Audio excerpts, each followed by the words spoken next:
Hey, Cooper fam and friends, how you doing? So, huge update. Guess who called me today? That's right, the city attorney. I just got off the phone with him. I'm so excited. I'm so stoked. So he brought me up to speed, and here's where we are with Cooper.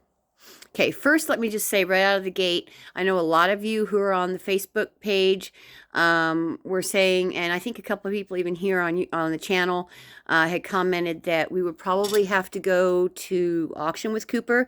I had initially been told by airport management that that was not the case, but you all were right.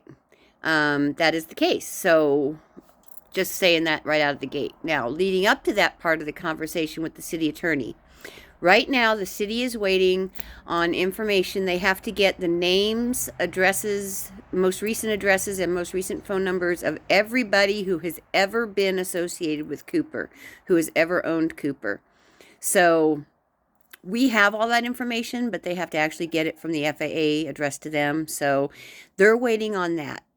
Once that arrives, they are going to send out notice of intent to sell abandoned aircraft. Or I'm paraphrasing, that's not exactly what he called it, but you get the idea. Um, and then each respondent has 21 days to respond to that. And if, say, somebody did come out of the woodwork and respond and say, oh no, I want the airplane, they would be responsible to pay all that is owed to the city for the past 4+ years that Cooper's been abandoned at the airfield. Plus, they would have like 48 hours to remove Cooper from the airfield. So, even the attorney doesn't see that happening. I had mentioned in one of my videos a while back, I don't know if you remember, a third party who is the last registered owner's son, who is actually not legally tied to Cooper at all.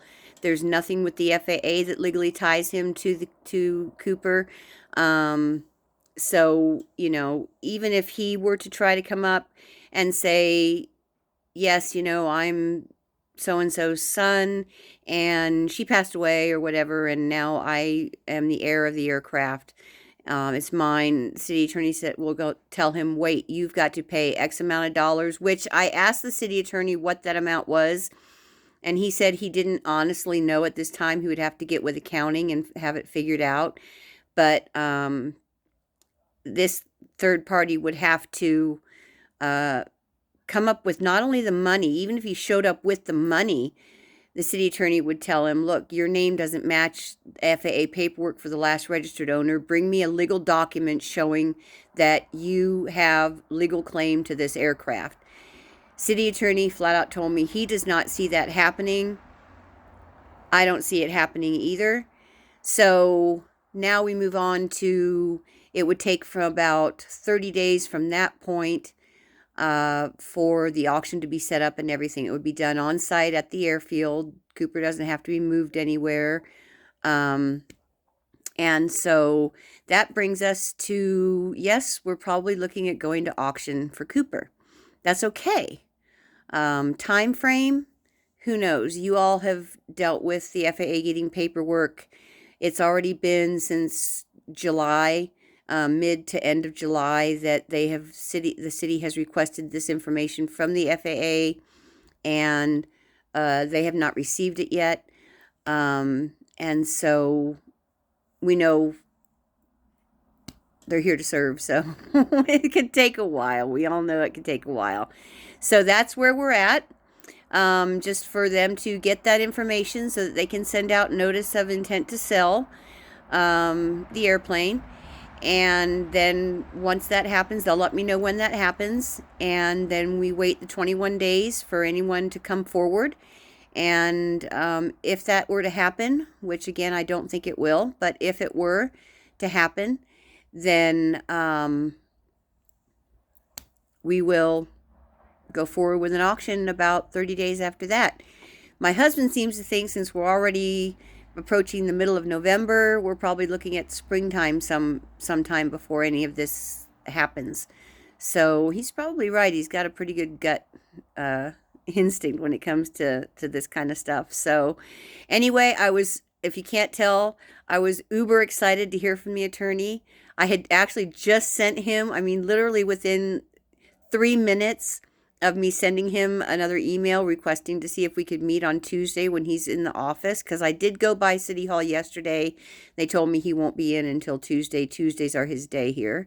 And my phone rang and it was him. So I've got his cell phone number now. He said, we'll keep in contact. So I think, and let me just say,